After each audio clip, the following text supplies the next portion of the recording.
konsep dasar dan hukum perkembangan manusia. Sebelumnya kita harus tahu dulu apa itu perkembangan dan apa itu pertumbuhan. Nah, tentunya ini sangat menarik untuk dibahas. Perkembangan adalah sebuah perubahan yang sistematis, progresif, dan berkesinambungan dalam diri individu sejak lahir hingga akhir hayatnya. Perkembangan adalah sebuah proses untuk menuju kedewasaan melalui perubahan pikiran, emosi, serta kecakapan yang lebih matang. Pertumbuhan adalah sebuah proses bertambahnya tinggi, volume, atau massa tubuh pada makhluk hidup. Proses ini bersifat kuantitatif dan dapat diukur melalui angka. Proses perkembangan manusia melibatkan serangkaian proses yang kompleks dan teratur. Terdapat hukum dan tahapan yang menjelaskan pola umum dalam pertumbuhan fisik, perkembangan kognitif, dan perkembangan sosial. Faktor yang berpengaruh terhadap perkembangan. Pertama, ada faktor keturunan atau genetik. Artinya, kekuatan genetik yang dimiliki seorang anak sangat bergantung pada kualitas gen yang dimiliki oleh orang tua. Kemudian ada faktor keluarga, yakni lingkungan pertama yang memiliki peran sebagai pihak pertama bagi perkembangan anak. Kemudian ada lingkungan, yakni sebagai faktor eksternal yang membantu anak membentuk sebuah keterampilan sosial dalam bersosialisasi. Selanjutnya ada hukum pertumbuhan fisik. Hukum ini menjelaskan pola umum pertumbuhan tubuh manusia sepanjang hidup, mulai dari perkembangan tinggi badan, perkembangan otot, hingga perubahan bentuk tubuh seiring dengan proses pematangan. Dalam hukum pertumbuhan fisik terdapat beberapa prinsip-prinsip yang penting. Yang pertama adalah hukum cephalocauda. Hukum ini menyatakan bahwa pertumbuhan fisik dimulai dari bagian kepala, kemudian bergerak ke arah kaki. Itulah sebabnya bayi lebih dulu mampu mengangkat kepala sebelum bisa duduk atau berjalan. Yang kedua ada hukum proximo-distal. Menurut hukum ini, pertumbuhan dimulai dari bagian tubuh yang terletak di pusat atau sumbu tubuh, kemudian berkembang ke bagian tepi. Artinya, organ-organ yang ada di pusat tubuh seperti jantung, hati, dan alat-alat pencernaan akan berfungsi terlebih dahulu dibanding dengan tangan atau jari-jari. Dan yang ketiga ada hukum pertumbuhan dan perkembangan dari umum ke khusus. Setiap perkembangan dimulai dari kemampuan yang bersifat umum, lalu berkembang menjadi kemampuan yang lebih spesifik. Misalnya, seorang anak akan lebih dahulu bisa menggerakkan seluruh lengannya untuk menepuk tangan sebelum akhirnya mampu menggerakkan jari-jarinya. Selanjutnya ada hukum perkembangan kognitif. Menurut John Peayce, perkembangan kognitif adalah bagaimana manusia belajar, berpikir, dan memahami dunia seiring usia. Dari anak-anak yang hanya tahu benda-benda di sekitarnya, hingga remaja yang bisa berpikir abstrak dan membuat keputusan sendiri. Maka dari itu, setiap tahap memiliki ciri khas tersendiri, mulai dari masa pralahir, bayi, anak-anak, remaja, dewasa, hingga lanjut usia. Selanjutnya ada hukum perkembangan sosial dan emosional. Hukum ini membahas bagaimana manusia berkembang dalam berinteraksi dengan orang lain serta mengelola emosinya sepanjang kehidupan. Terdapat beberapa hukum penting di dalamnya. Yang pertama, hukum tempo dan ritme perkembangan. Tahapan perkembangan manusia berlangsung secara berurutan dan berkesinambungan, tetapi setiap individu memiliki tempo dan ritme yang berbeda-beda. Artinya, ada anak yang tumbuh lebih cepat dan ada pula yang berkembang sedikit lebih lambat. Semuanya adalah hal yang wajar. Yang kedua, hukum rekapitulasi. Hukum ini menjelaskan bahwa perkembangan jiwa anak merupakan pengulangan singkat dari sejarah kehidupan umat manusia.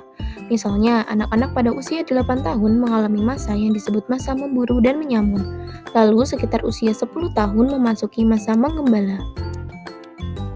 Dan yang ketiga ada hukum konvergensi. Hukum ini menegaskan bahwa hasil perkembangan anak tidak hanya dipengaruhi oleh faktor bawaan atau faktor keturunan, tetapi juga oleh lingkungan, pendidikan, serta pengalaman hidupnya. Selanjutnya ada teori Erikson. Erikson membagi pertumbuhan dan perkembangan manusia menjadi 8 tahap. Yang pertama, tahap kepercayaan versus rasa curiga, usia 0 sampai 1 tahun.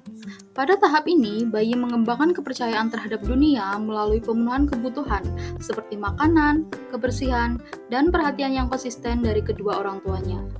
Jika kebutuhan ini terpenuhi, bayi akan membangun kepercayaan yang kuat.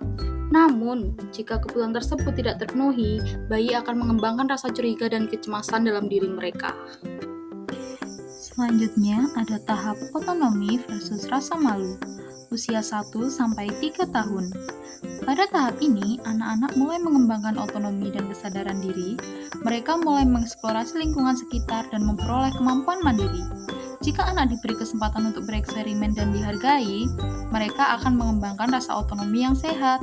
Namun, jika mereka dikritik atau dibatasi secara berlebihan, mereka dapat mengembangkan rasa malu dan keraguan dalam diri mereka. Selanjutnya ada tahap inisiatif versus rasa bersalah, usia 3 sampai 6 tahun. Pada tahap ini, anak-anak mulai mengembangkan inisiatif mereka dan mereka mulai membangun relasi dengan teman sebaya. Jika mereka diberi dorongan dan dukungan untuk mengembangkan inisiatif, mereka akan membangun rasa percaya diri. Namun, jika mereka merasa terhambat atau dihukum karena inisiatif mereka akan mendapatkan rasa bersalah. Selanjutnya ada tahap kerja keras versus inferioritas, usia 6 sampai 12 tahun. Pada tahap ini, anak-anak terlibat dalam tugas-tugas akademik yang mengembangkan keterampilan sosial. Mereka juga mulai membandingkan diri dengan orang lain. Jika mereka berhasil dalam tugas-tugas ini dan mendapatkan pengakuan, mereka akan mengembangkan rasa kompetensi. Namun, jika mereka merasa gagal atau rendah diri, mereka dapat mengembangkan rasa inferioritas. Selanjutnya, tahap identitas versus peran bercabang, usia remaja. Pada tahap ini, remaja mencoba menemukan identitas pribadi mereka dan memahami peran mereka dalam masyarakat. Mereka mulai menjelajahi nilai-nilai, minat, dan tujuan hidup mereka. Pada tahap ini, mereka akan dihadapkan oleh konflik, dan jika mereka berhasil menyelesaikan konflik tersebut, maka mereka akan menemukan identitas yang stabil. Begitu juga sebaliknya.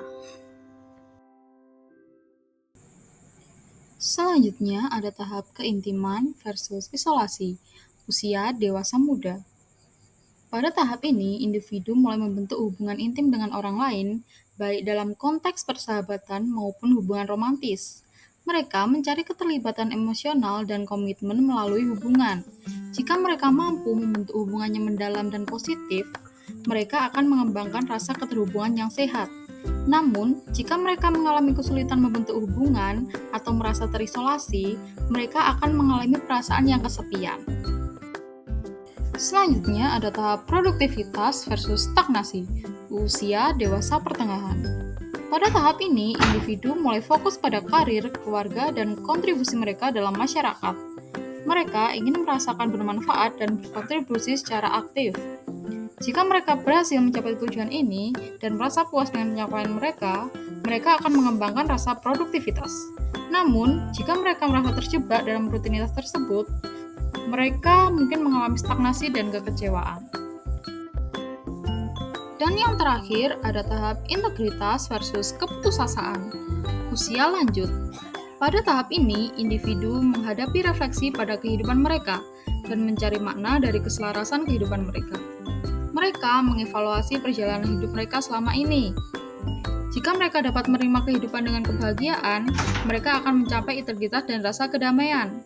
Namun, jika mereka merasa putus asa dan menyesali kehidupan mereka mungkin mengalami keputusasaan dan penyesalan selama hidup. Selanjutnya ada hukum Vygotsky. Hukum ini berfokus pada peran interaksi sosial dalam perkembangan manusia. Lev Vygotsky berpendapat bahwa perkembangan manusia dipengaruhi oleh interaksi dengan lingkungan sosial dan pemahaman melalui proses. Yang pertama ada peran bahasa dalam perkembangan kognitif. Yang kedua, pembelajaran sosial melalui kolaborasi. Dan yang ketiga, pembelajaran dengan budaya dan melalui alat bantu teknologi. Nah, itu tadi video dari kami. Jadi teman-teman, perkembangan manusia itu luar biasa ya. Setiap tahap penting dan saling berhubungan. Yang paling penting kita terus belajar, bertumbuh, dan menjadi versi terbaik dari diri kita.